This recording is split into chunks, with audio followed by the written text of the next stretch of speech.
Hello Mila, hello Jack, hello everybody else who's watching. Welcome to Storytime with Grandad.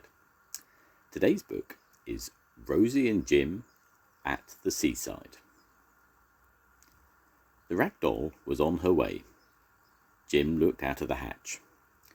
"What can you see?" said Rosie. A man with a dog," said Jim. "Nothing else, Noggin?" "Listen," said Jim. "Ducks quacking." "Quack," said Rosie.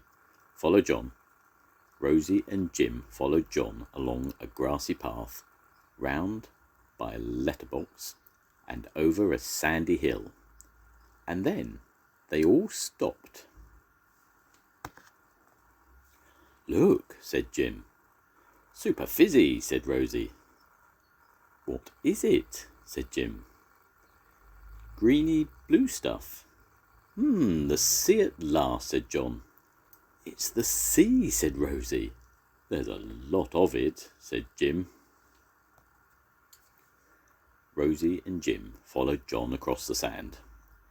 "It goes all the way," said Rosie, "to the end of the world." John walked along the beach. "What a lot of water," said Jim. "What a lot of people," said Rosie. John met some friends. "Fancy meeting you here," they said.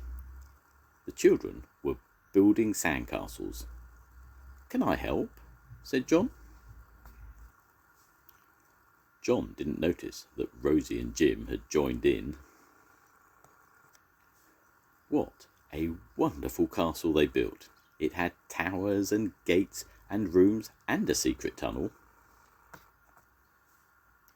It had a moat all round it and 2 canals that going all the way across the sand to the sea.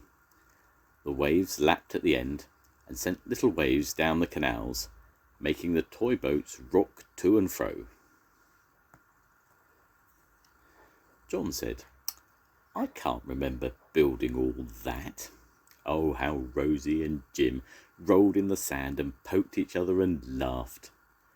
John could never guess who had built so much of the castle, but the children knew. When the sun was low over the sea, the mother said, "Time to go home." "Oh," said the children, "but we'll come again tomorrow." Hooray!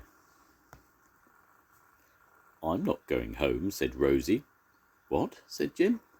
"I'm staying here. I'm going to live in this lovely sand castle." "But," said Jim, "it's much nicer than a poky ragdoll." "Oh, but," said Jim, "you can go back if you like. I'm staying here for ever and ever." "Oh," said Jim, "then I'll stay with you." Rosie and Jim hid in a room of the sandcastle until everyone had gone. They looked out. It was getting dark. The wide sands were empty now. "Rosie," said Jim. "What, Noggin?" It's lonely here with no Fizzgog." "Oh, Noggin. And we can't find our way back to the Ragdoll." "We don't want to. It's nicer here," said Rosie. "Is it?" "Yes, it is," said Rosie. "And we're not going to be silly fizzpots and feel lonely. We're going to find a nice place to sleep in our lovely new castle." They crept about in the dark and found a place to sleep. They made sand beds for themselves. "My bed's too hard," said Jim. "Oh, don't be a soft noggin," said Rosie, "and go to sleep." Jim tried to sleep, but he could not. There were so many sounds that kept him awake. They were trickling and rippling and running sounds that came nearer and nearer. The sounds of water creeping along the sand canal and filling the moat deeper and deeper. The sounds of the waves coming closer and closer. Jim whispered in the dark, "Rosie, Rosie." Rosie sounded cross. "What is it, Noggin?" "Can you hear?" What? Listen. It's only water. You've heard plenty of that before on the old Ragdoll. But the water stays in one place on the canal. It moves about here. Well, pop your head out and have a look. Jim popped his head out and looked over the sand wall of the castle. Oh, what a fright he had! Rosie, Rosie, it's coming! What's coming, Fizzpot? The sea, it's coming to get us. Rubbish and pipkins, it's a long way away. It was, but it isn't now. Look, Rosie, see for yourself. Rosie looked out. The sea was lapping at the walls of the castle.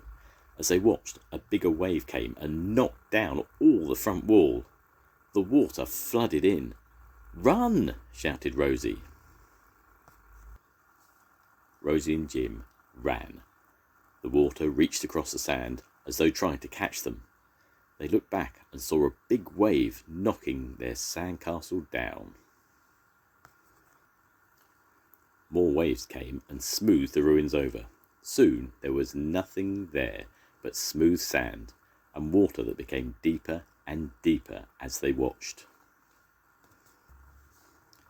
Oh, Rosie, now we have nowhere to sleep and nowhere to live. Poor Rosie and Jim. They didn't know what to do.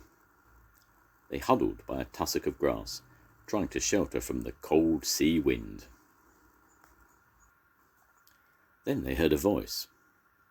Now, I wonder if I dropped it here. They saw a light. Fizzgog, cried Jim.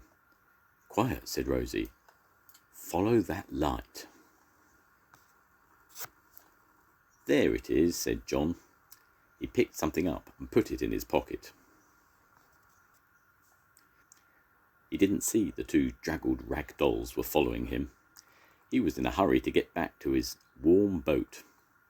Rosie and Jim were glad to see the Ragdoll. Jim lay awake listening for a long time. He could hear the lapping of the canal water and the call of an owl. Perhaps far away, he might just be able to hear a whisper of the sea, but it never came close. They were safe now. They were soon asleep. The next morning, Jim looked out of the windows to make sure that the sea had not got into the canal. All was well. The water was where it always was. When Rosie woke up, Jim said, It's best on the old Ragdoll, isn't it, Rosie? Rosie just said, Noggin, and gave Jim a hug. The end. Goodbye, Mila. Goodbye, Jack. I'll see you soon. Goodbye, everyone. Bye.